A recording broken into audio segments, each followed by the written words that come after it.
काले कपड़ों में लिपटी महिलाएं चीख चीख कर रो रही थीं। छोटे बच्चे अपने मारे गए माँ बाप और कुछ जो उनके अजीज थे उनको पुकारते हुए बिलख रहे थे, और वर्दी पहने हथियारबंद सुरक्षाकर्मी अपने साथियों के जनाजों में खुलेआम आंसू बहा रहे थे। ये मंजर लेबनान के उस दर्दनाक दिन का था जब इजरायली हवाई हमले में मारे गए 13 सुरक्षा अधिकारियों को सुपुर्द खाक किया जा रहा था। पिछले एक हफ्ते में ऐसे सैकड़ों जनाजे पूरे लेबनान में देखे गए हैं, क्योंकि इजराइल ने उन ठिकानों पर हमले तेज कर दिए हैं जिन्हें वे ईरान समर्थित हिजबुल्लाह का नेटवर्क बताता है। इस जंग में अब तक 2000 से ज्यादा लोग मारे जा चुके हैं और हजारों लोग घायल हैं। लेकिन शुक्रवार का हमला, जिसने एक साथ इतने सुरक्षा कर्मियों की जान ले ली, उसने पूरे देश को हिला दिया, क्योंकि यह हमला दक्षिणी शहर नबातिये में उसके हेडक्वार्टर पर हुआ है, लेबनान की मिलिट्री के हेडक्वार्टर पर। और ये उस वक्त हुआ जब उससे सिर्फ 2 दिन पहले बैरूत समेत कई इलाकों में हमलों में 350 से ज़्यादा लोग मारे गए थे, जो लेबनान के इतिहास के सबसे घातक हमलों में गिना जा रहा है। 20 साल के एक छात्र आदम तरहीनी, उनके पिता भी इस हमले में मारे गए। उन्होंने कहा, हमें सिर्फ सुरक्षा चाहिए, देश नहीं। देश कहाँ है? इस गुस्से और दर्द के बीच अब एक बड़ा राजनीतिक मोड़ भी सामने आ रहा है, क्योंकि लेबनान और इजराइल, जिनके बीच कोई राजनीतिक संबंध नहीं है, अगले हफ्ते अमेरिका में दशकों बाद पहली बार सीधी बातचीत करने जा रहे हैं। इस खबर के सामने आते ही लेबनान में सरकार के खिलाफ प्रदर्शन शुरू हो गए हैं और प्रधानमंत्री नावेफ सालेम पर दबाव बढ़ रहा है, जिन्होंने बातचीत से पहले सीज़फायर की मांग की है। वहीं इजराइल के प्रधानमंत्री बेंजामिन नेतन्याहू ने साफ बोल दिया है कि ये बातचीत सीज़फायर के लिए नहीं, बल्कि हिजबुल्लाह को पूरी तरीके से डिसआर्म करने के लिए है और एक सच्ची शांति समझौते की दिशा में है।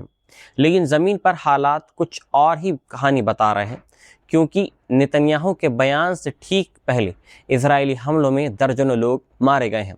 जानकारों का कहना है कि इस जंग ने हिजबुल्लाह को और मजबूत नैरेटिव दे दिया है कि वे इजराइल के खिलाफ मुकाबला कर रहा है, और अब उसके साथ देश के अंदर भी तनाव और गृह अशांति का खतरा बढ़ गया है। प्रधानमंत्री नावेफ सलेम ने अपनी वाशिंगटन यात्रा टाल दी है और कहा है कि वे देश की सुरक्षा और एकता बनाए रखने के लिए बैरूत में ही रहेंगे। हालांकि बातचीत फिर भी राजदूत स्तर पर शुरू हो सकती है।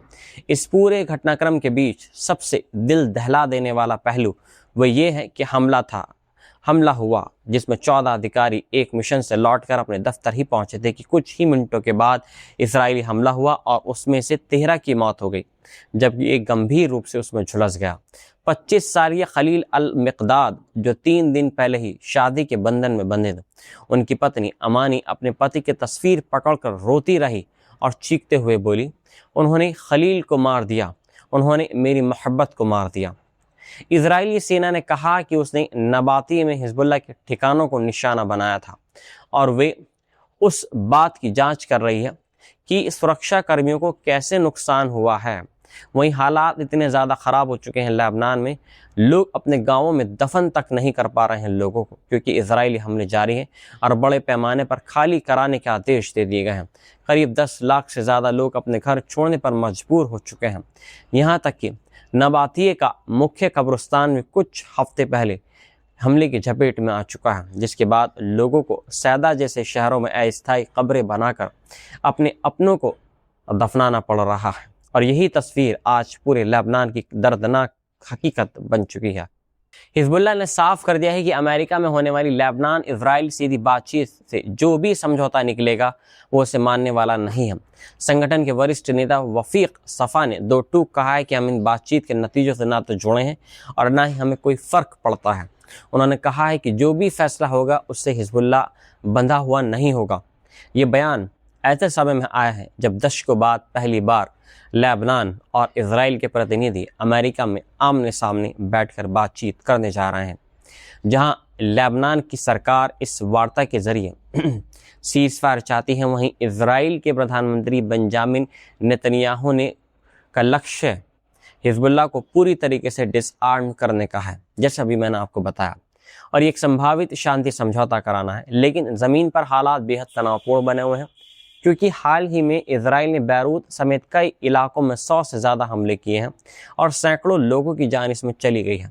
दूसरी तरफ ईरान ने भी अमेरिका के साथ अपनी वार्ता में लेबनान को शामिल करने की कोशिश की, लेकिन अमेरिका और इजराइल ने इसे साफ तौर पर खारिज कर दिया। ये संघर्ष 2 मार्च से शुरू हुआ, जब अमेरिका और इजराइल ने ईरान पर हमला किया और उसके 2 दिन के बाद हिजबुल्लाह ने इजराइल पर मिसाइलें दागते हुए युद्ध में एंट्री कर ली। इसके बाद इजराइल ने हवाई हमले शुरू किए और ज़मीनी कार्रवाई भी शुरू कर दी।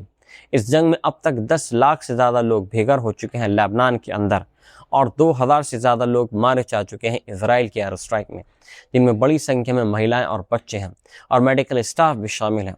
सफ़ा का कहना है कि हिजबुल्लाह ने यह कदम पहले से संभावित इजरायली हमलों को रोकने के लिए उठाया था और ये नई ताकत का संतुलन बनाने की कोशिश है। वहीं इजराइल का दावा है कि उसने हाल ही में 250 से ज़्यादा हिजबुल्लाह लड़ाकों को मार गिराया है, जबकि लेबनान का कहना है कि मारे गए लोग आम नागरिक थे। इस बीच हिजबुल्लाह और लेबनान सरकार के बीच भी तनाव बढ़ गया है, क्योंकि सरकार ने गैर सरकारी हथियारों को ख़त्म करने की योजना को आगे बढ़ाया है और हिजबुल्लाह के डिसआर्म विंग को अवैध घोषित कर दिया है। सफ़ा ने कहा है कि फ़िलहाल संगठन सीधे राष्ट्रपति जोसेफ आउन या प्रधानमंत्री नावेफ सलेम से बात नहीं कर रहा है, बल्कि संसद अध्यक्ष नबीह बैरी के जरिए संपर्क में है। हालांकि उन्होंने ये भी संकेत दे दिया है कि अगर सीज़फायर होता है और इजरायली सेना लेबनान से सीधे हटती है, तो हिजबुल्लाह अपने हथियारों के मुद्दे पर लेबनान सरकार से बातचीत करने को तैयार है। लेकिन उन्होंने साफ कहा है कि प्रतिरोध के हथियार लेबनान का आंतरिक मामला है और इसका इजराइल या अमेरिका से कोई लेना देना नहीं है। कुल मिलाकर ये बयान साफ संकेत दे रहा है कि शांति वार्ता शुरू होने से पहले ही एक बड़ा गतिरोध सामने आ चुका है और आने वाले दिनों में हालात और जटिल हो सकते हैं। तुर्की से एक बेहद चौंकाने वाली खबर सामने आई है, जहां दक्षिण पूर्वी इलाके में एक स्कूल के अंदर गोलीबारी की घटना ने पूरे देश को हिलाकर रख दिया है। जानकारी के मुताबिक एक 18 साल के पूर्व छात्र सेवारेक के एक वोकेशनल हाई स्कूल में अचानक घुसकर अंधाधुंध फायरिंग शुरू कर दी। हमलावर के पास शॉटगन थी और उसने बिना किसी को निशाना बनाए छात्रों और स्टाफ पर गोलियां चलाई। इस हमले में कम से कम 16 लोग घायल बताए जा रहे हैं, जिनमें एक शिक्षक की हालत गंभीर बताई जा रही है। हमले के बाद आरोपी स्कूल के अंदर ही छिप गया और जब पुलिस ने उसे घेर लिया तो उसने उसी बंदूक से खुद को गोली मारकर आत्महत्या कर ली।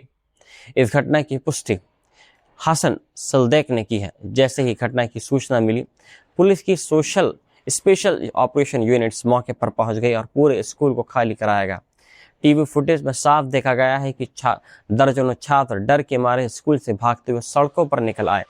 फिलहाल हमले की वजह साफ नहीं हो पाई है, लेकिन तुर्की जैसे देश में जहां स्कूल शूटिंग की घटनाएं बेहद दुर्लभ मानी जाती हैं, वहाँ इस तरह की वारदात ने सुरक्षा व्यवस्था पर बड़े सवाल खड़े कर दिए हैं और पूरे इलाके में दहशत का माहौल बना हुआ है।